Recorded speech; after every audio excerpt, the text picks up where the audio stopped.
Hello दोस्तों, आज हम लोग घमंडी गधा की कहानी सुनेंगे। दो व्यापारी जंगल से गुजर रहे थे। एक जौहरी था और दूसरा लोहे का व्यापारी। दोनों के पास एक एक गधे थे। जौहरी के गधे की पीठ रेशम के कपड़े से ढकी थी और वो कीमती स्वर्ण आभूषणों और हीरे जवाहरातों से भरे 2 थैले अपनी पीठ पर लादे हुए था। वही लोहे के व्यापारी के गधे की पीठ पर साधारण कपड़ा था और वो लोहे की छड़ें अपनी पीठ पर लादे हुए था। जौहरी के गधे को इस बात का घमंड था कि वो स्वर्ण आभूषण और हीरे जवाहरात लाद कर ले जा रहा है। वो बार बार अपनी बातों से लोहे के व्यापारी के गधे को नीचा दिखा रहा था।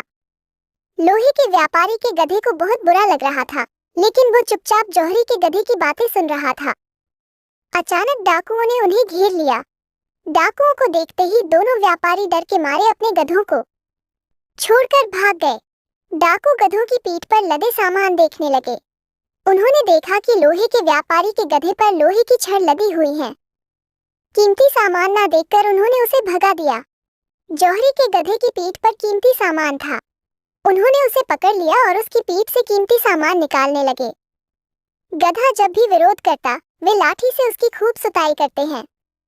घमंडी गधे को उसके घमंड का फल मिल गया था।